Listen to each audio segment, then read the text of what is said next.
Yeah, thanks a lot and welcome. It's a great pleasure being here, and as you can see here from the title slide, I'm also happy to represent the work that has been done by many colleagues and myself. So I'm going to talk about freshwater megafauna, but also in association with a potential threat, namely with hydropower dams that we've been working about for quite a long while now. So what is our definition of freshwater megafauna here? We have said that megafauna are all species that are larger or bigger than 30 kilograms and that play a distinct ecological role, for example, in feeding. So that has already been mentioned by Larry before. So because they maintain also the heterogeneity in the habitat. Our idea was also that this megafauna can also play a role as a surrogate for other species and may also represent charismatic species, for example, to allure a social response for conservation efforts. But there are also threats for megafauna, and especially also for freshwater megafauna. So one of the main threats is probably overexploitation and hunting, but also pollution and species invasion, and finally habitat destruction, for example, by dams. And the decline in freshwater species is around twice as high as in terrestrial species. So that's why we were quite interested in having a closer look at the freshwater species, and also in combination with dams. So why dams? And we were focusing on hydropower dams. And why is this an issue? So here you can see kind of simplified a few correlations. So we have an increase in global economy and also an increase in the global population. But at the same time, we still have a big electricity gap, especially in countries of the global south, which we would like to close. This means that we have a huge increase in electricity demand and thus also an increase for energy sources. And in combination with climate change, we are mainly looking for renewable energy sources. And one of the main solutions for these search for renewable energy sources is hydropower. You can see it here. This is a diagram for electricity production, for global electricity production. And the share in renewables is nowadays about 22% on a global scale. And you can see that the most important contribution comes from hydropower.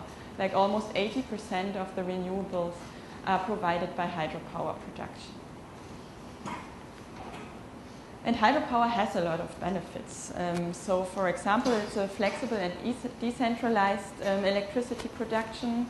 One of the main benefits is probably also the energy storage, low maintenance, no direct carbon dioxide emissions.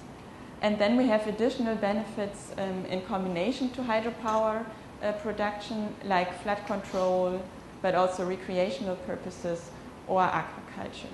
So just a few points here. But on the other hand, we also have adverse impacts of dams. So starting from more social impacts, like displacement of local human population, but also coming to methane emissions. So that's why I was talking about no direct CO2 emissions, but we have like methane emissions, especially in tropical regions, due to the accumulation of organic material in the reservoir behind the dam, and then we have degradation, and especially under anoxic conditions we have methane emissions. And then we have fragmentation of rivers, and with this also a change in water and sediment dynamics and quality. And finally also a decline in native freshwater biodiversity and increased prevalence of water-associated diseases. And here is also the link back again to the freshwater species, that we have like the impact of the dams on those megafauna in the end as well. So what were we interested in? So we wanted to combine both data. So So we were interested in which areas with high freshwater megafauna richness will directly be affected by future dams. So we wanted to have a look at the projections for the future. And to which extent is hydropower dam construction affecting some of the globally most biodiverse river basins? And more general, what are the consequences for decisions on hydropower dam locations?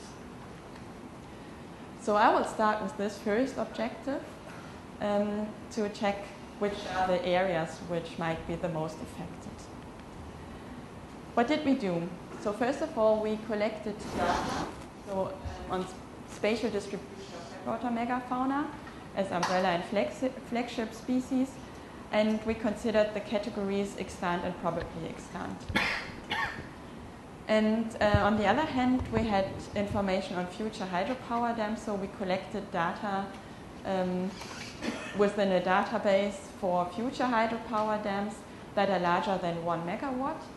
And for this, we screened more than 350 references from all types of sources, like peer-reviewed literature up to newspaper articles. But we checked for all those projects that have at least a feasibility study in place. And then we did a few spatial analysis with GIS. The basis was the hydrobasins level 8. And we compared the locations of the future hydropower dams with the megafauna ranges and related this also to existing dams, just to see how will it develop from the current situation to the future. And we also conducted a sensitivity analysis on the species ranges with extant, probably extant, possibly extant, and presence uncertain. So how do the results look like? So this is the map with the distribution of the megafauna species richness. So we counted all the species in these specific basins, and we have in total 208 species, which includes mammals, reptiles, and fish. You can see here the Amazon is, of course, one of the hotspots for megafauna, which is also due to the size of the river, of course, but also in Southeast Asia or Africa, a few regions.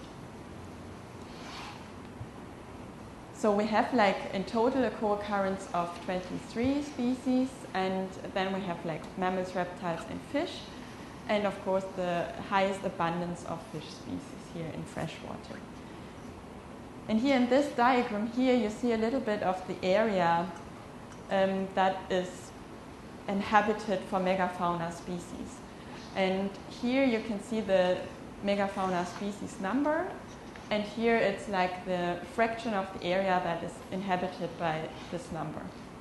So for example, the highest abundance is with species of 1 to 5 species in basins, and if we count all basins, then it's more than half of the habitats that are inhabited by up to 5 species.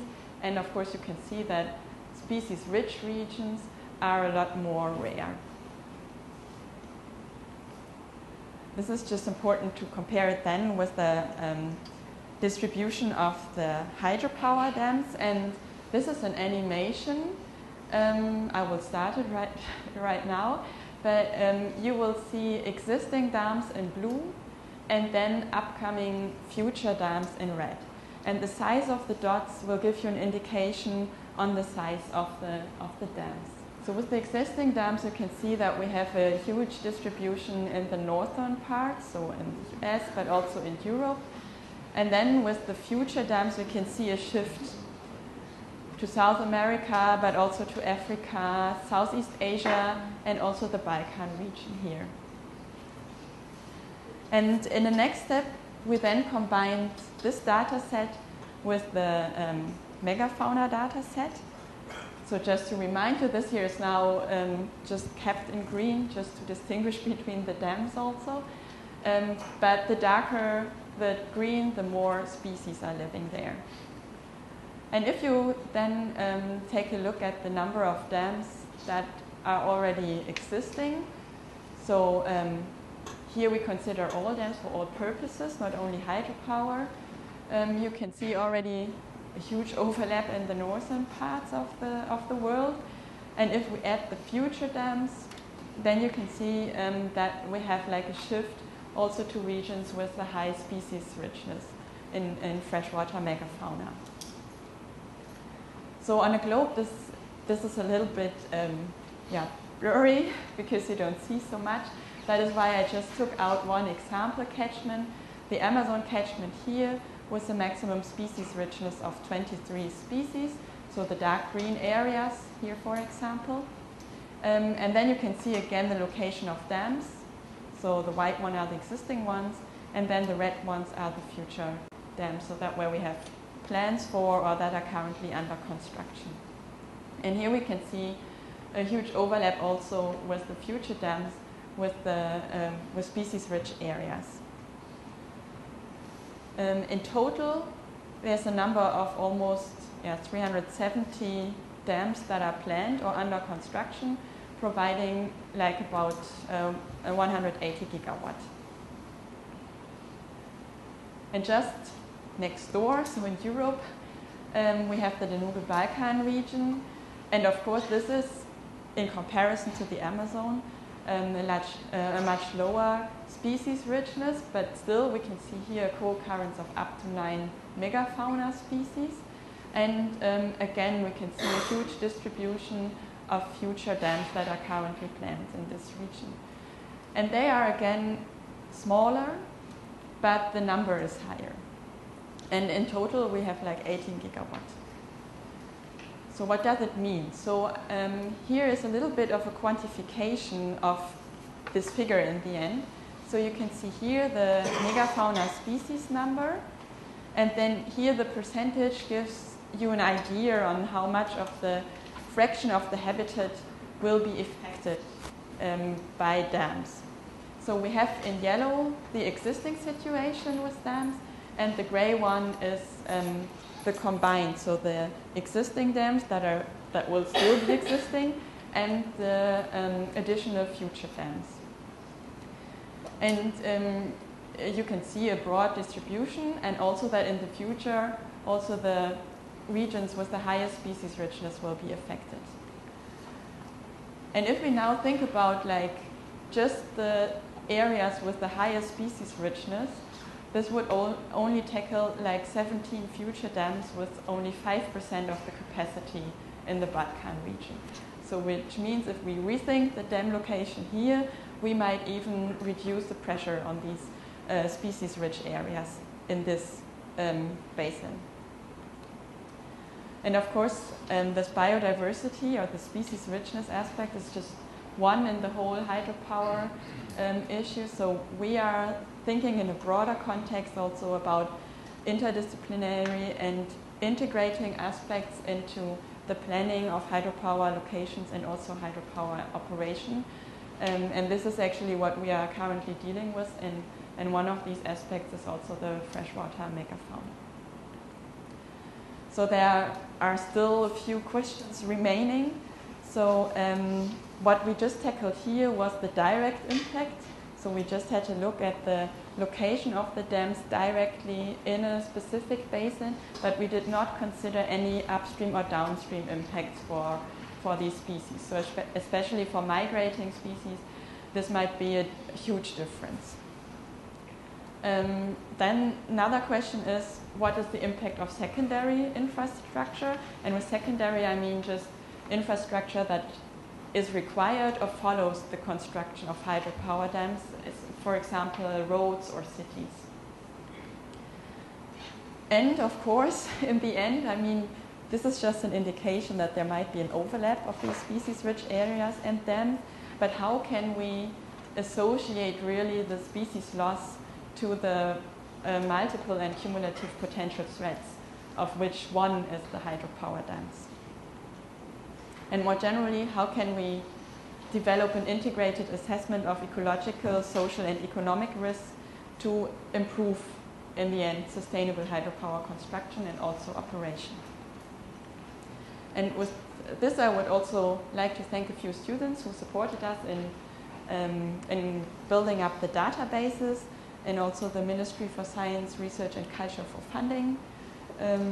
and a few others, and especially you for your attention. Thanks.